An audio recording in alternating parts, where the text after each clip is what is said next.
Good morning, dear students of class 12. Welcome to the English online learning class. Today we are going to take up the lesson Indigo part 6. So before we take up today's lesson, let us have a quick recap of this lesson.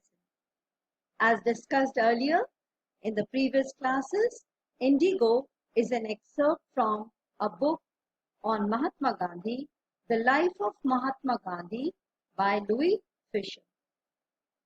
Now here Gandhiji is telling Louis Fisher series of events that urged Gandhiji to force the departure of British from India. In December 1916, when Gandhiji was attending the annual convention of the Indian National Congress in Lucknow, Rajkumar Shukla, a peasant from Champaran, came to him and requested Gandhiji to visit Champaran and look into the condition of the peasants there. Rajkumar Shukla was adamant and finally was able to take Gandhiji with him. Now on way to Champaran, Gandhiji first stopped to meet a lawyer, Rajendra Prasad, in Patna, who later on became the president of the Congress party and also the president of India. Now he decided then to go via Muzaffarpur on way to Champaran so that he could have a better understanding of the problems of the sharecroppers. He contacted J.B. Kriplani, who met him at the station with a group of students, and he stayed in the house of Professor Malkani. Now Gandhiji's arrival at Champaran spread like wildfire, and people, they started flocking to Muzaffarpur in order to see their Masiha by whatever conveyance or by foot. They reached Muzaffarpur to meet Gandhiji. Now, what Gandhiji could understand about the problems of Indian sharecroppers was that there were large farms in Champaran which were owned by the Englishmen, and Indian peasants, they worked as tenants.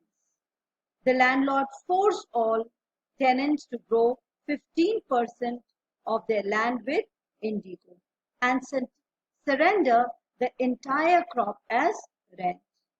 But then there was a recent development, and the landlords learned that synthetic indigo had been developed by the Germans.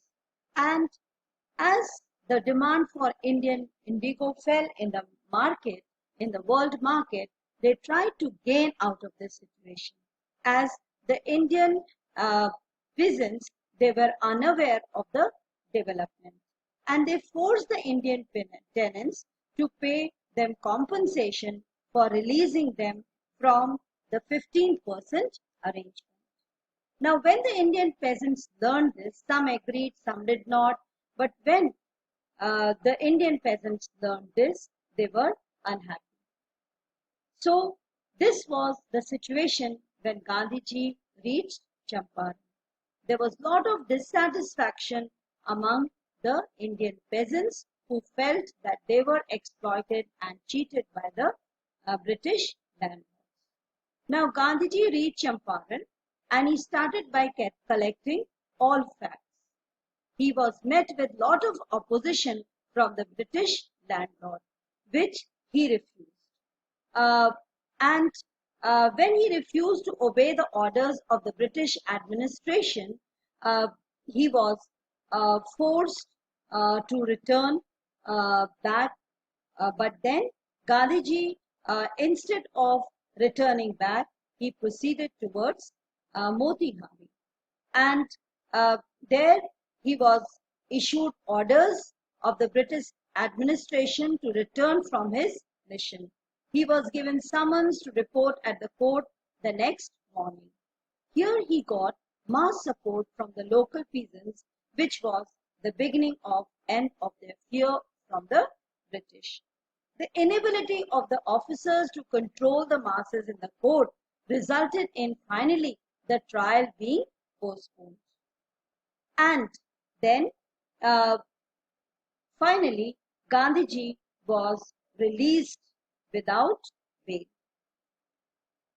Now uh, other prominent lawyers like Rajendra Prasad, Brij Kishore, Maulana Mizrul Haq, they all arrived in Champaran to support Gandhiji. And Gandhiji was ready, and they were also ready to court arrest with Gandhiji, which made Gandhiji comment that the battle of Champaran is won. Now, another important development was that Gandhiji received a letter informing him that the Governor General of the province had dropped all the cases. And this was the first time victory of civil disobedience movement. Now, on the orders of the Lieutenant Governor, an official inquiry was set up. Now, let us proceed further with today's class. Now, here, Gandhiji had 4 protracted interviews with Lieutenant Governor, who as a result appointed an official commission of inquiry into the Indigo sharecroppers situation. The commission consisted of landlords, government officials, and Gandhiji as the sole representative of the peasants. So, an official inquiry was set up, and the purpose of this inquiry was to find out the exact situation, whether the Indigo sharecroppers have been exploited by the British landlords. And this commission that was set up by the Lieutenant Governor, it consisted of landlords, the government officials, and Gandhiji was the only representatives from the side of the peasants. Gandhiji remained in Champaran for an initial uninterrupted period of 7 months and then again for several shorter visits. So, Gandhiji spent 7 months without any interruption, and again he made several shorter visits. The visit undertaken casually on the entreaty of an unlettered peasant in the expectation that it would last a few days, occupied almost a year of Gandhiji's life. So he had come to Champaran on the request of unlettered, illiterate peasant Rajkumar Shukla, but then it was thought that probably it would take few days to solve the problem, but it almost took an year of Gandhiji's life. The official inquiry assembled a crushing amounts of evidence against the big planters. So this was the report of the inquiry. Lot of evidence was collected against the British landlords. And when they saw this, they agreed, in principle, to make refunds to the peasants. But how much must we pay? They asked Gandhi. So finally, it was agreed that the British landlord would pay refund to the peasants. But then the problem was that how much payment should be made.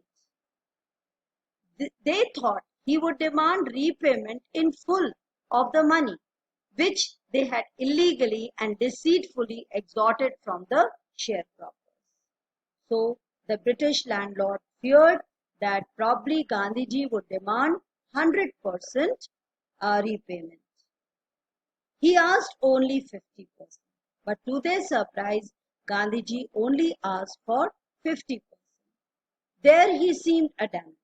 He was very firm on this, that 50% repayment was to be made to the sharecroppers, writes Reverend J.Z.